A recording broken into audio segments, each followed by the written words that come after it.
Good afternoon to you all. Thank you, Shaleen, for the warm introduction.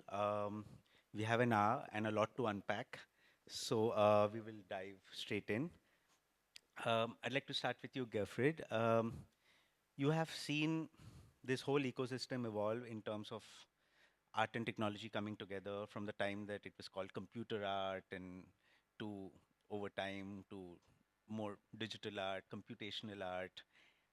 In between, it was also called cyber art or cybernetic art, and more to today where it's generative art or AI art.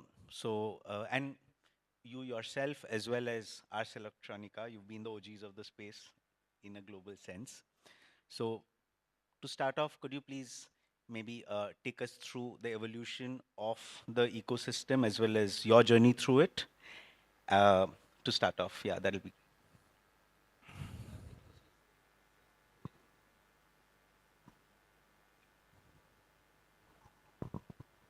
Ecosystem is a very important keyword, I think, for the whole evolution, so to say, of media art, not just as another medium for artistic expression, but really as a new way to deal with all these challenges and possibilities that come out of new technologies. And you hear already, I'm always talking possibilities and challenges, because no matter which technology we are talking of this, I mean, I'm personally looking at this now since 40 years of all these decades. It is always a very big challenge to digest the changes that new technologies are bringing to culture and society. And it's, I think, to a certain extent, also a responsibility for artists to dive into this world, in these possibilities of new technology, also in terms of working for society to so to say, to claim our participation in these developments. And when we talk about this, we immediately come to a point where we see that collaborations beyond the usual circles of art are extremely important. And this is something that we see in all the careers of media artists. It is not just because of the need to master also technology that you more or less forced to, reach out.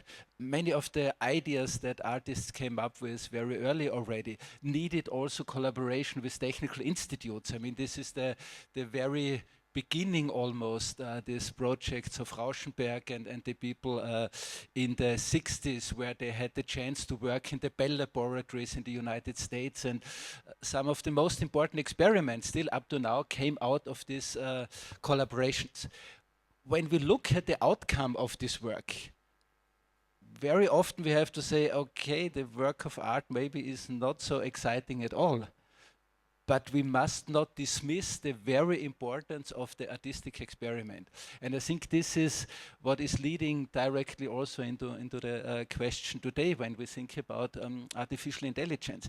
Every time a new technology is introduced also into the art world, we need those brave pioneers who take the risk to start to work with technologies even at a time when it's not yet ready for the market. And we always, I think we have to appreciate this. This is really a very brave and risky endeavor to do. And only after quite a while we find out which ways to work with this technology are really the unique one, the interesting one. Every time when we go back in the decades, we see the first phase of a new medium is coined by reproducing what we did already with other medium. And then only later, through the artistic experiment, through the artistic bravery, we find out the new directions. And this is the moment when it gets really interesting. And I think this is even more so, of course, now in the debate with AI. And coming back a little bit to ecosystem, I think also there is this one important element of collaborating and extending towards technology, because this is the basis of media art, but also extending our collaborations much more to public institutions, to city, to citizens, to communities, because what we see, of course, with digital technologies, they created a new type of social space. What started to be a tool for the creation of images, of text, of music, has become a social space that is very dominant in the way how we live together. And this automatically puts the artistic work, I think, very much in the center of this ecosystem. Artists can be these kind of catalysts, playing this role of helping to translate and understand, again, the possibilities and the challenges. Yeah, thank you.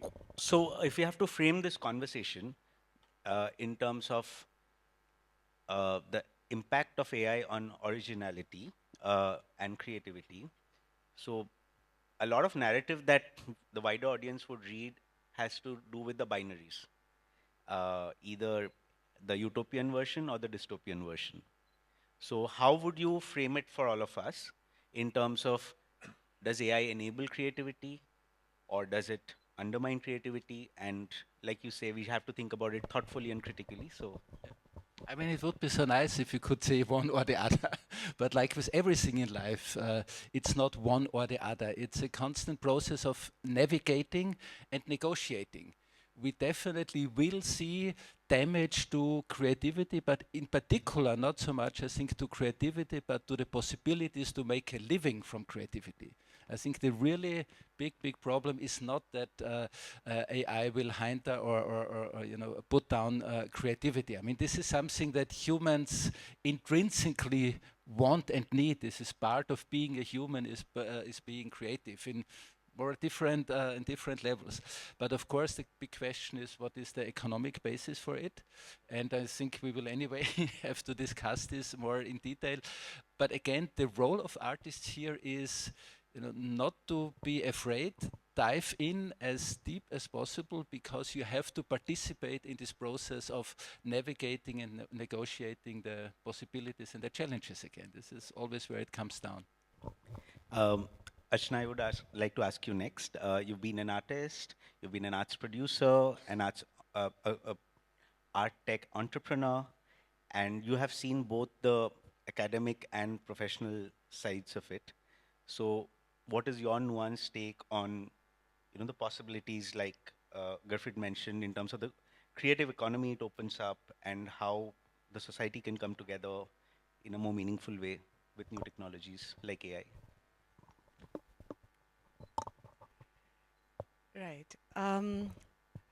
I can't disagree with anything Gurpreet said. Damn it.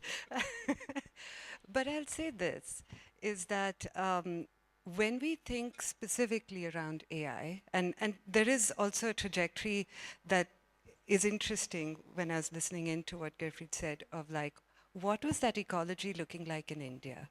You know, over the last 2.5 decades that I've been playing in the space, how have artists constantly worked together or not with technology, and what are the enablers, what are the motivators? And very much this kind of cross-border pollination between different types of expertise areas really brings possibilities. So this edge effect of like artists working in labs with scientists and technologists really bubbles up something exciting. With the current moment, I think one of the things we really need to look at, and I have a very strong belief in the arts ecology, arts practitioners in particular, as being kind of charged right now with a responsibility. When we look at the geopolitics of the world and we see how that reflects into the technologies that currently drive our lives in ways that are overt and covert, it kind of rests on the conscience of society, and I do believe that's all of us here. We are the conscience, we are the gatekeepers of responsibility, of ethics, of how these systems that have come out in ways that I would call deeply irresponsible, how do we pick what is there and how do we take back agency? You know, and to what Gerfried said, we have to get in there. And one of the things artists do remarkably well is bravely go and play. And so we have to get into these technologies, play with them, and then ask the questions that most people will choose not to ask for agendas that are their own, whether that's economic or political. So there is that. For us, I think when I look at it from a representation and underrepresentation space, my current pet peeve, where I'm really focused on, is really trying to understand how the global south can show a new pathway or newer or different pathways to change making through these technologies, to recapturing agency that has not been traditionally in our hands. We have been colonized over a long period of time. There is an opportunity now for us to take that back in control. And we should seize that responsibility and possibility. And we'll unpack that over time as well. But did that kind of answer what you wanted? Yes, so the ecosystem perspective from the Western perspective, as well as your experience in Bangalore in India before you moved to the West. So, Yeah. and you could maybe bring out a little bit in terms of what you got through Aga Collective that you founded, and then which birthed the Be Fantastic, Yeah. and how you brought people together, and then you built um specific uh, collaborations on climate change, for example, through AI. So, in terms of uh, the human agency Mm-hmm. to do something meaningful as a society, would you like to talk about some examples as case studies? Yeah. A really, well, let me give you some context. So when I started Jaga, this was right after I had spent a few years at the Microsoft Research Lab. My own practice is from art and design. I come very much from the arts world and somehow found myself inside the lab. And being at the lab, I kind of realized the massive potential, which Gerfried talked about, of working with, computer vision scientists and climate scientists very closely in how they are developing these technologies and bringing artistic practice into the mix. That's what inspired me to start Jaga in Bangalore.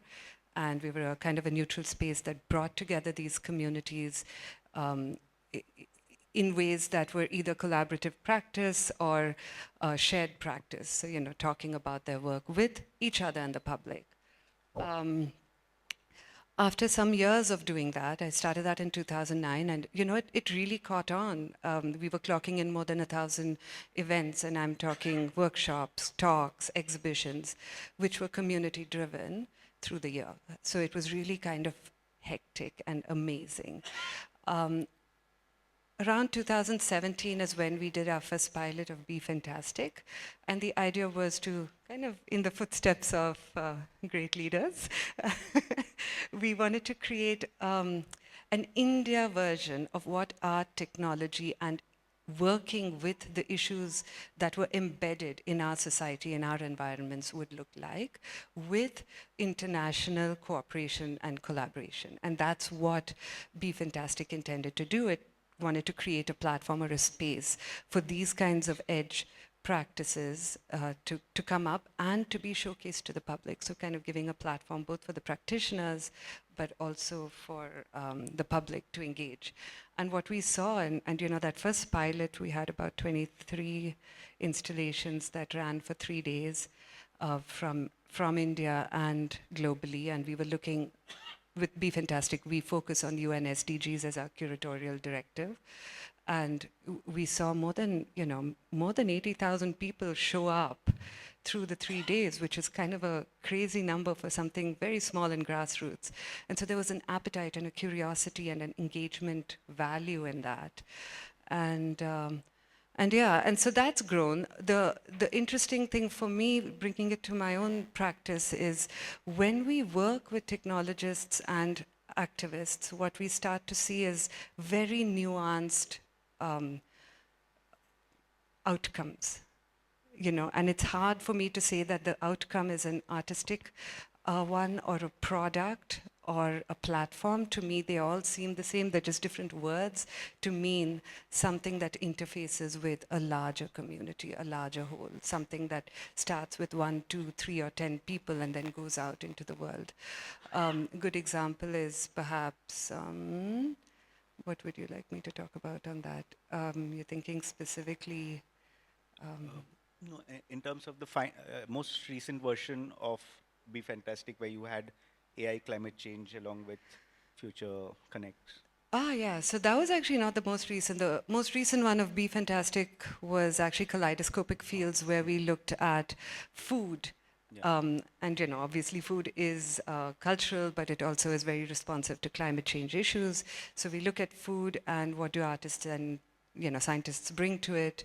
And the model there that we employed was some of the collaboration happens online and as a fellowship, and then groups are landed into different geographies. So we had Goa, we had Ladakh, we had Bangalore, coastal, mountain, city, plateau, as the sites where these projects would come out. I think the one you were referring to was 2023.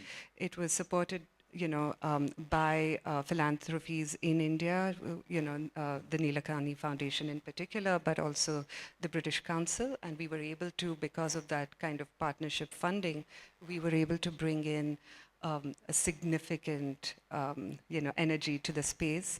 And we were looking at AI and climate change in particular.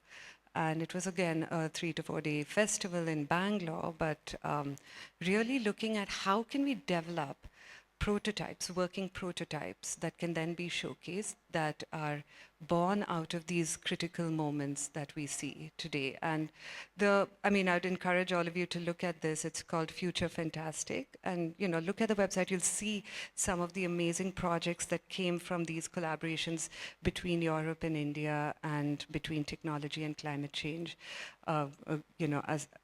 For example, Astir Gehrahi was looking at the garbage that each of us generate and how can that be visualized as an immersive experience. And, so these artists actually documented their own garbage trail over a long period of time with images, and then we're able to use that to train a model that would then show up as really a waterfall of garbage that you could bathe in during the festival, and just of like the few people that were part of it. So the 4 or 5 artists that were in it.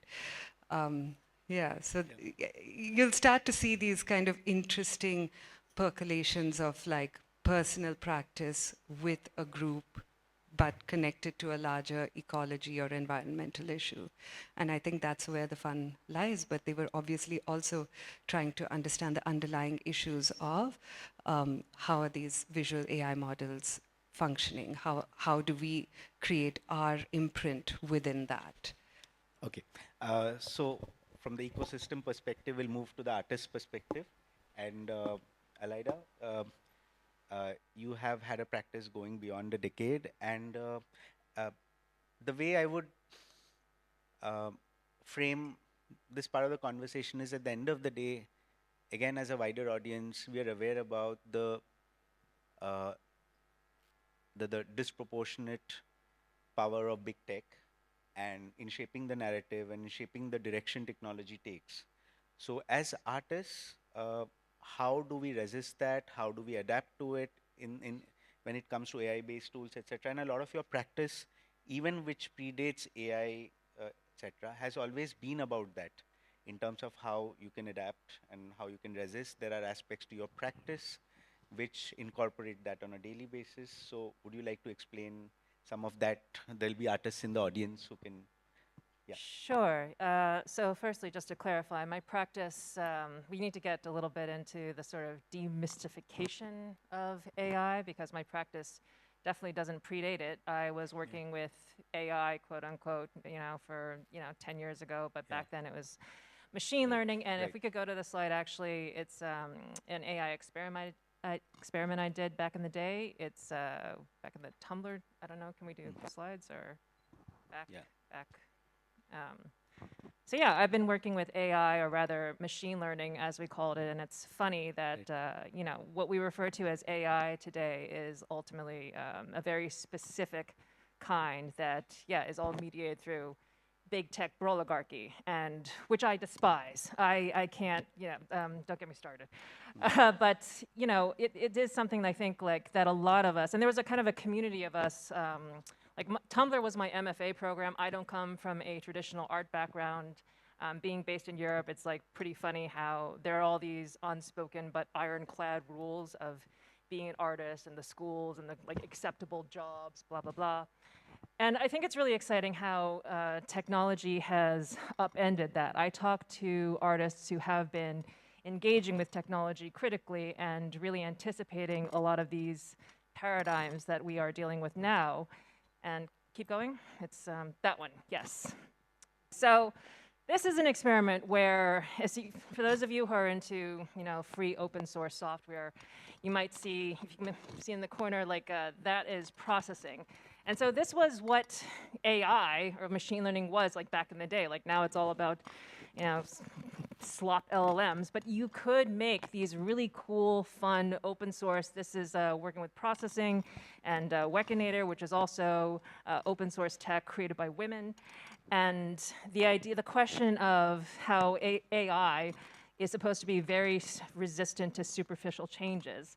And so I was experimenting in my daily practice with, well, what's something like a drawing, like the idea of dazzle camouflage of drawing and art is often like dismissed as superficial, and what happens when you integrate the two. And so I was essentially training my computer to flash different colors when it picks up my like hand drawing.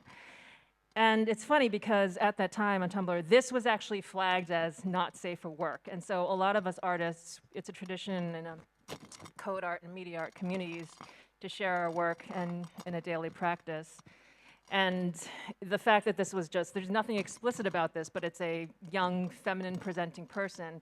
It was very clear early on the ways in which AI fell short in ways. And like, I don't want to get too much into the nerdy details, but it got out to the community of artists because people were getting their work flagged for showcasing classical art or protest or nothing that was like inappropriate, but it was really necessary for us to critically engage with art and the times.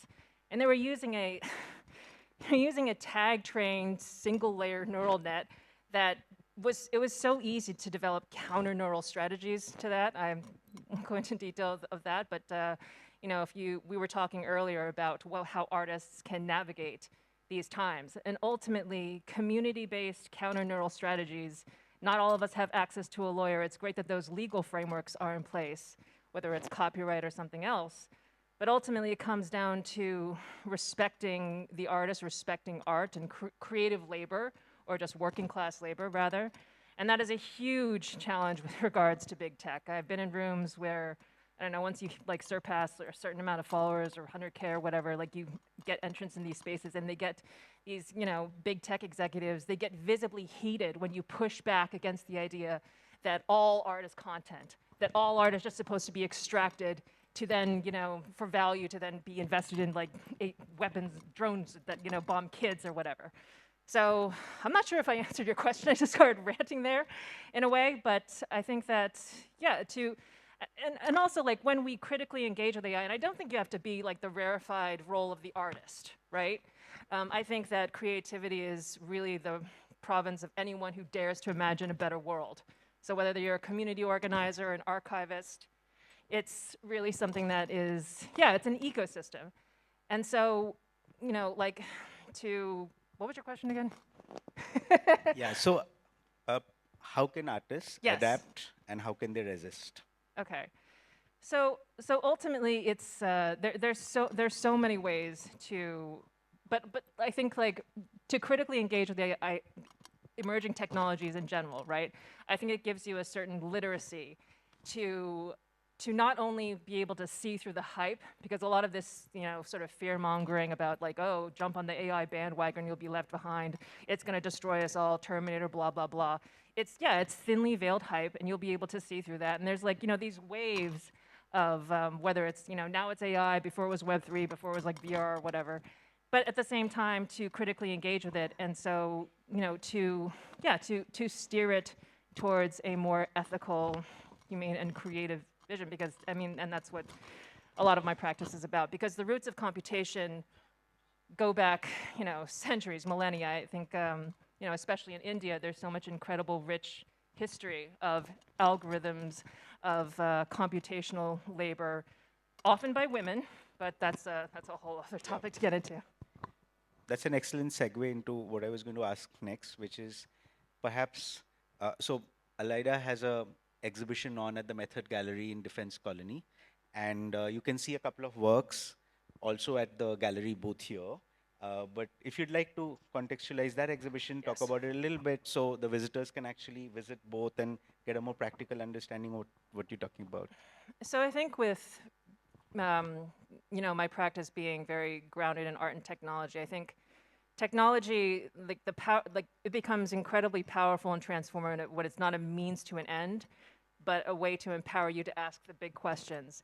And so the more I learned about computation and the more that I saw and that my community, whether that was an art and tech, saw that it is being misused or used to kill children, it really gets into, okay, so what came before that, or rather outside of that? Because obviously technology is not specific to a couple of warmongering tech bros in Silicon Valley, right? So learning, and I'm still learning about this, and it's been incredible being here and learning how much algorithmic art, especially in textiles, I mean, it's incredible. And so, and then there's really fascinating history during the 1960s when computation, became like digital, like what most people consider computers today. And it was, I only learned pretty recently that women were in fact the ones who invented software engineering. Software was considered this very feminized, superfluous to hardware, which is so funny today, right? But that's the way it was. And the fact that women were the first computers, that we were, doing the complex mathematical calculations that got humanity to the moon, like before, so, and there's all this rich, incredible computation that even in modern times was, I mean, I think it's something that I reflect on every day, that the first piece of software was engineered to save lives. Margaret Hamilton, she anticipated that need for safety, and without her work, and it did happen that the mission to the malfunctioned, and it was her software that saved the lives of the astronaut. And so that, again, it's all these different concerns, these challenges that we're facing, and so I think that code and computation is an incredibly, I think it's a central dilemma of our time. And when you demystify that from like this amorphous AI marketing term, Karen Howe, I think Karen Howe I think she came up with the kind of best analogy for that, where it's like, when you think of AI, you should think of transportation, right? And does everyone need like a gas-guzzling SUV? But transportation can also be a bicycle. And so it's possible for us to like to highlight that and like try to like, shift towards that option and the sustainability and all that. So yeah, Empire of AI, Karen Howe, most important book of the year. Yeah. Thanks. So I'd urge all of you to go and see her exhibition at Method, and you should also ideally visit Khoj, where they also have a very interesting exhibition themed around the same subject. Moving to Shrujana, you have been an artist by training, you have been an illustrator, you have been a UI UX designer, you worked on Adobe, Photoshop, etc. Before, like Alida mentioned, machine learning and deep learning, etc., came in and has shaped what we call AI today. So as an artist, what's your position? Are you more concerned, or you see the opportunities? Where do you stand? I tend to agree with almost everything Alida talked about.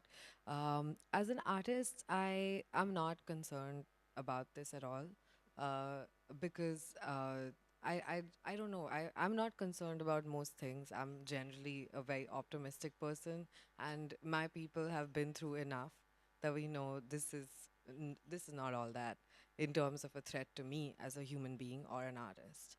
And I really resonate with what Alida is talking about when it comes to community and building yourself as one. And that, like, in that sense, my stance is the same as an illustrator, it's the same stance that Society of Illustrators have, right?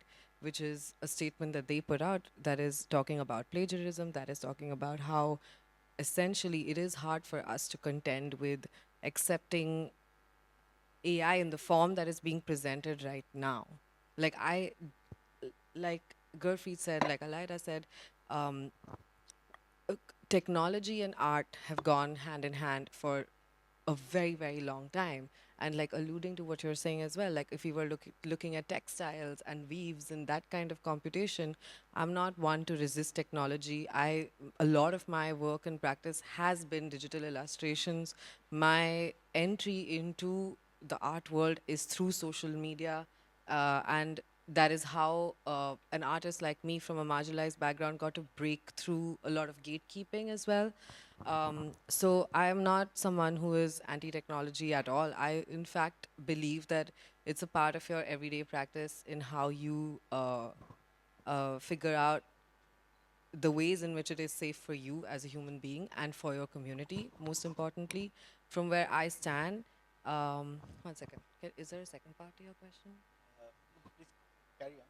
It's Okay. just, yeah. Uh, So I had a question follow up to yeah. that, but I'll wait for you to finish if you want to. Yeah. So as far as my artistic practice is concerned, I view AI in the form that we see today in terms of like generating models, right? Like whether it's like LLM or like visual models that are like just generating, throwing up images. Um, I view that as an aggregate of a lot of things in this world. And art is anything but an aggregate, right? Art is a very unique practice that an individual or a community of people do on a daily basis. So it really is about what we do as everyday artists and the practice that goes into it rather than what comes out of it. Like we don't practice to, I don't think there has to be this image, it must exist, and then I create it. I do have an idea, I start making something, but the process is what sort of leads you where you need to go. So that's where I start. Right. So, in addition to being a visual artist, one of your key contributions has been founding and creating the Dalit Panthers archive. So I would like to bring that into the discussion because when we look at AI and like has been pointed out by our panelists, deep down it's machine learning and specifically the aspects that have found more immediate use cases and more attention and more debate are the deep learning based like LLMs that you mentioned. So and you have done an amazing work with the Dalit Panthers archive in terms of creating a digital archive of underrepresented narrative stories, bringing to the surface the politics, but also the art and culture. So when you look at it from the tools that AI is surfacing, are there concerns or deficiencies that you see in the present moment, which so just to contextualize, data and research shows that most of the training data sets come from an Anglophone kind of uh, sets. So a lot of marginalized languages or underrepresented narratives in terms of cultures and ethnicities are not often covered in those data sets, and we are aware about all the biases that AI suffers from therefrom. So in that context, what do you think? Yeah.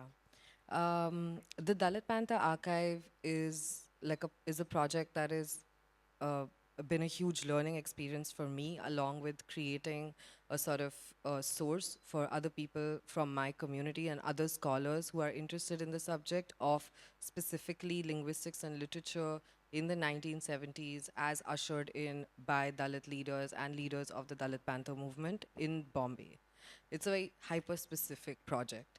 And that's, I think, what works about it.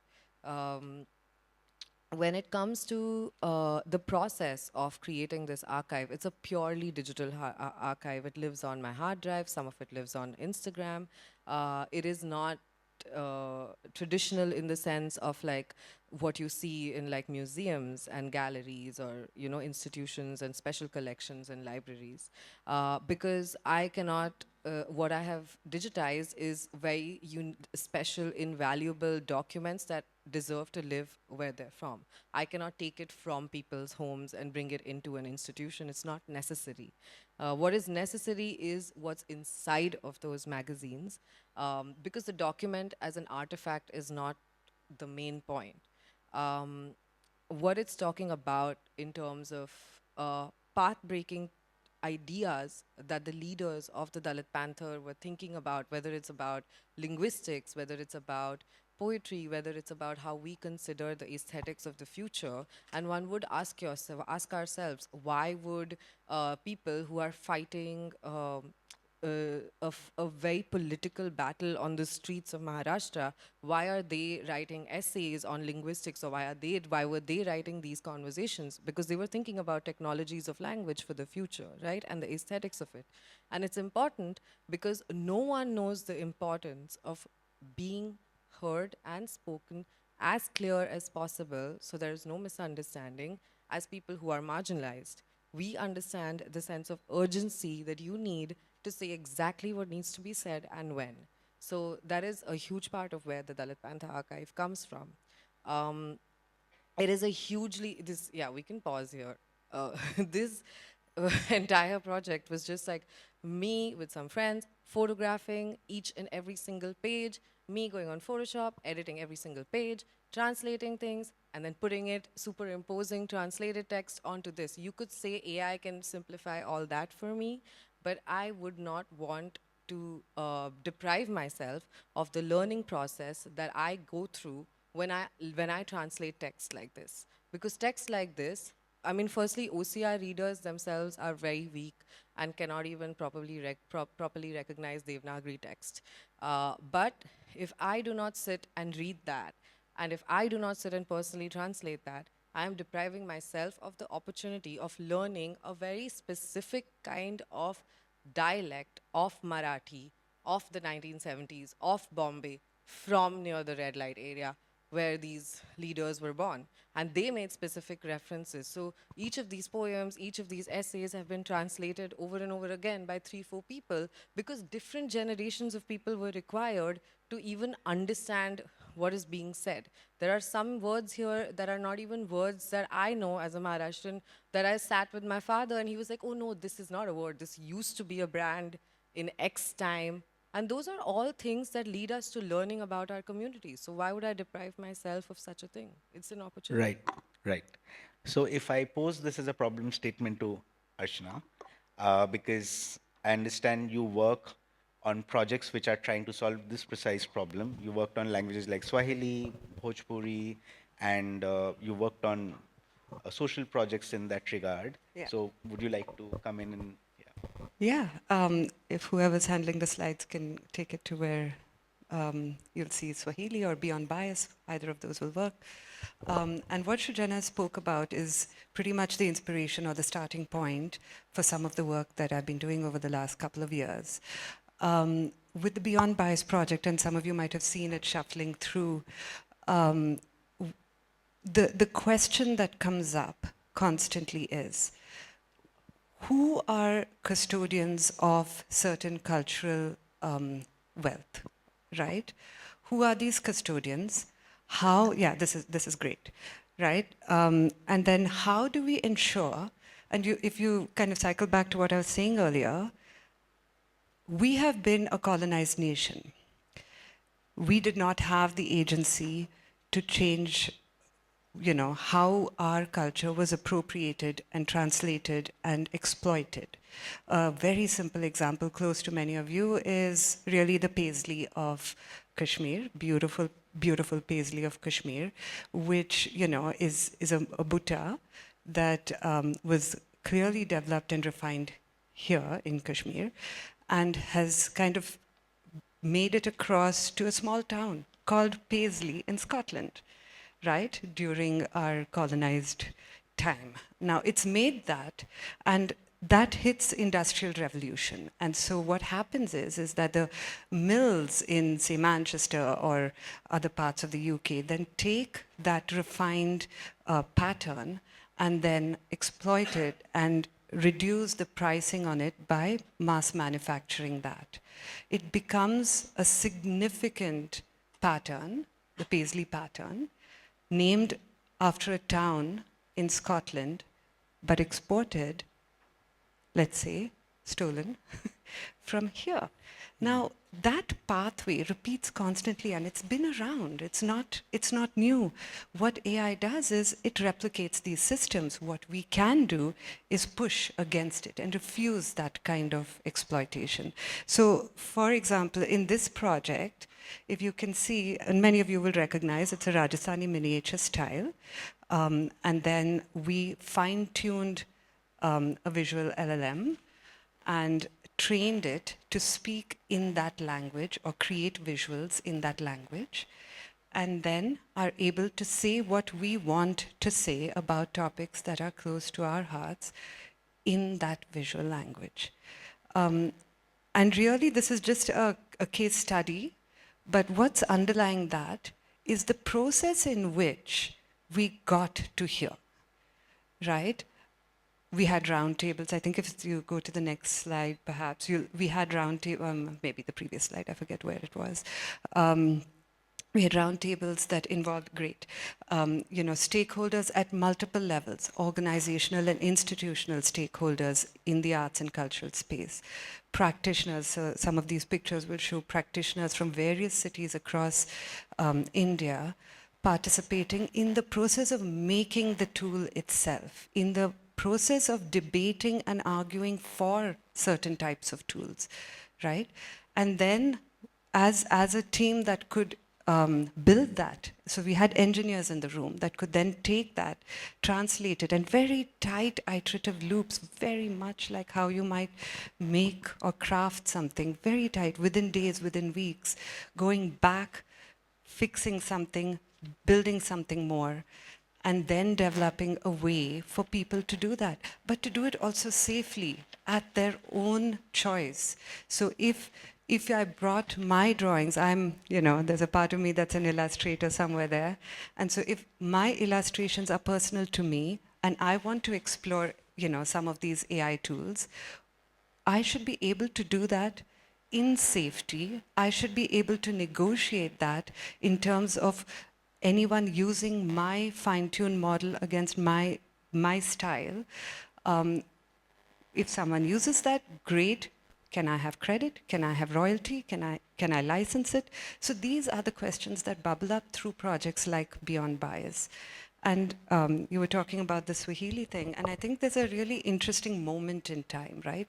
These are emergent technologies. We are looking at a week-by-week, let's say, progress of this kind of vast ecosystem that we're just kind of giving the random label of AI for now, right? This project was actually looking at 4 million farmers, primarily across Africa and India.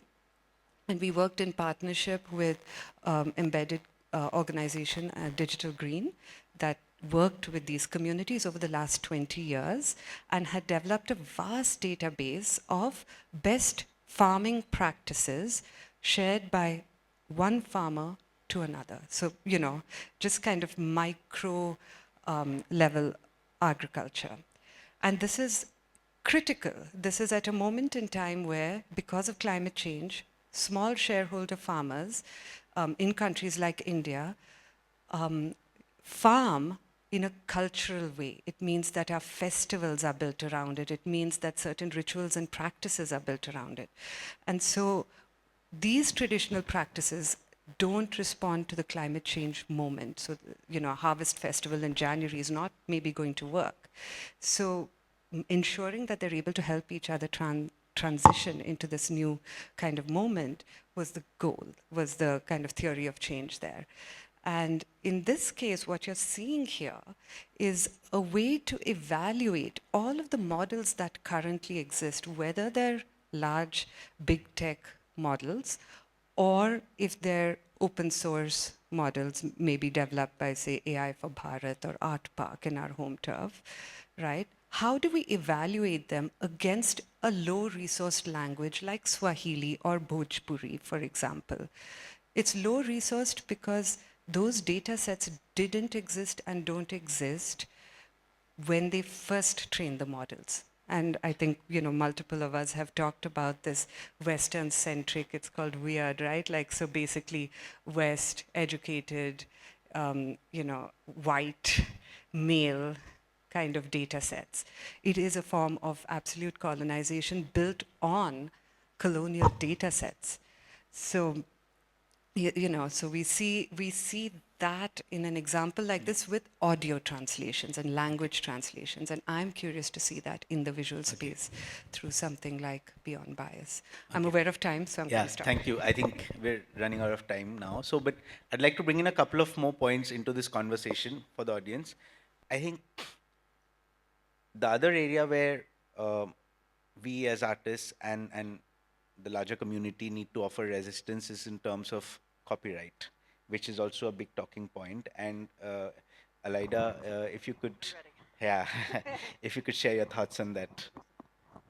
So, I mean, I'd really just like to say that AI in its current incarnation is just consolidation of power. It's imperialism, specifically US imperialism. And this goes so beyond copyright. I mean, like just to share practical strategies, you really need to develop community and form counter neural strategies unless you're like really rich and your family has like a team of like white shoe lawyers on call. Yeah, and like ultimately the question is respect for labor, and not just artistic labor, but intellectual labor. So, you know, solidarity, class solidarity is greatly needed because, and again, I think like I'm so glad that there's talk about colonialism and decolonization and the need for that. And it's very striking to me how so much of our data, our conversation, our most intimate interactions are mediated through these US big tech platforms.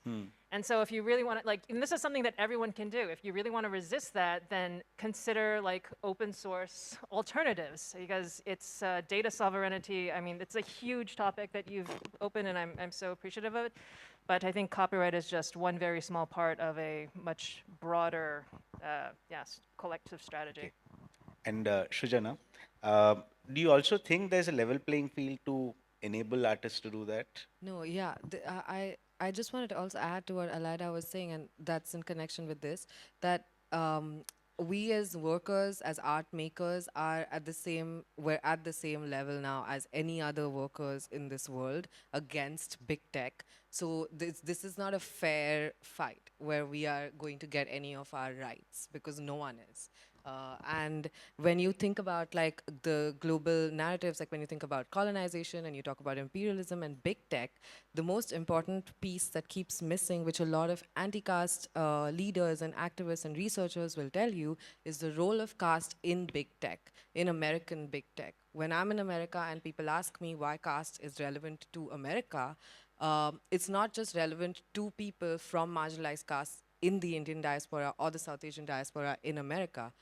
Most of your big techs, most of your leaders in San Francisco or in America, a lot of them belong to oppressor caste communities in India. And they carry with them a lot of their oppressor caste biases, and they carry a lot of casteist biases, and this is all hugely documented. There are cases running, and if you think that that will not play a role in how AI invisibilizes labor at a global level, you're kidding yourself, because no one knows how to invisibilize caste and enslave labor.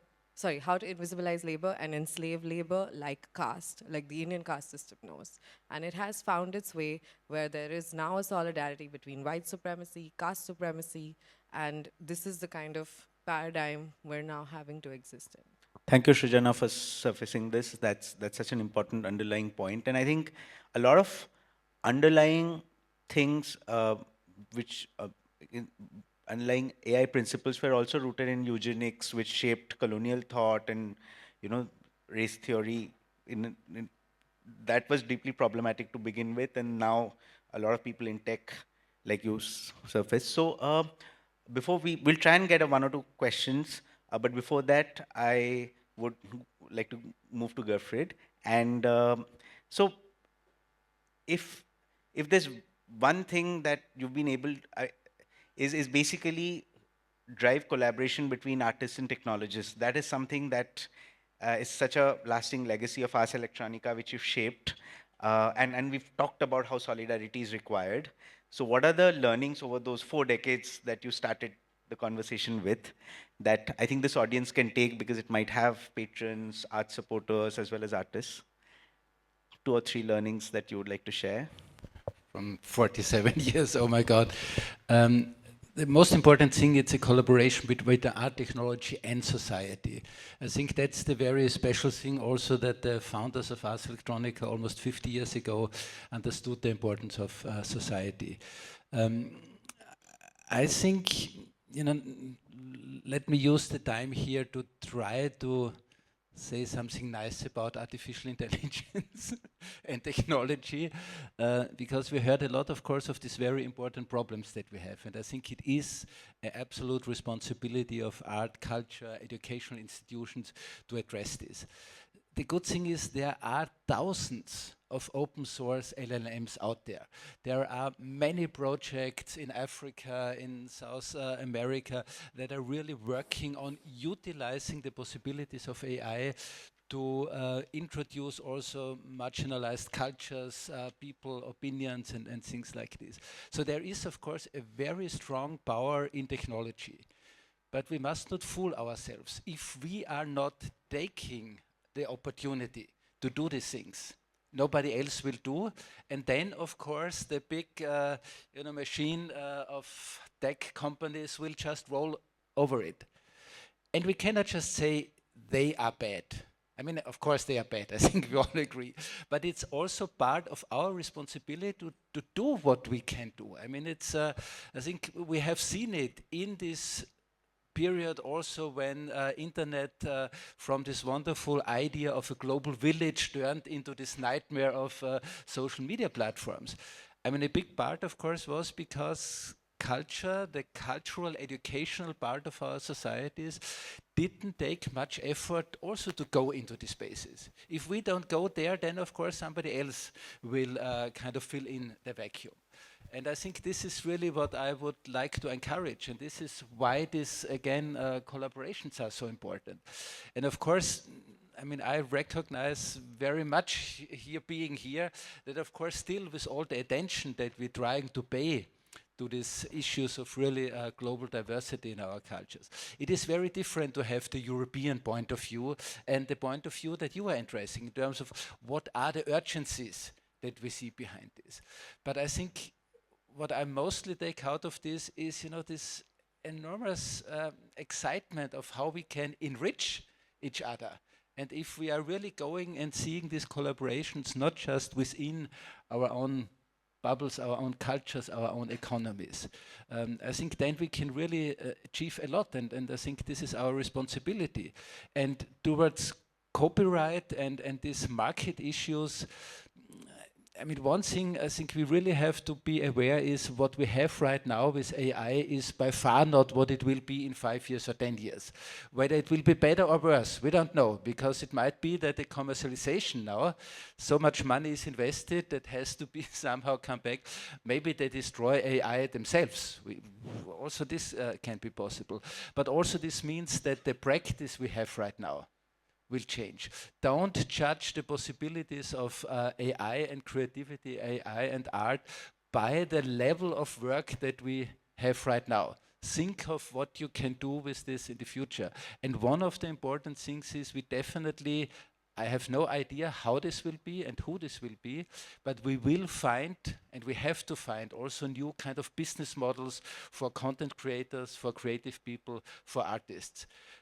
Art fairs and the art market has to play quite a big role, because also if you as collectors and investors in art, if you're interested to have live artists in the future, you also have to help us to be able to make a living. That's a very fair point to end on. Can we get in a question or two? Okay, I see a question there. We'll quickly take it. Do you have somebody that you want to ask? And my request is if you could keep it to a question and keep it brief, please, because we are running out of time.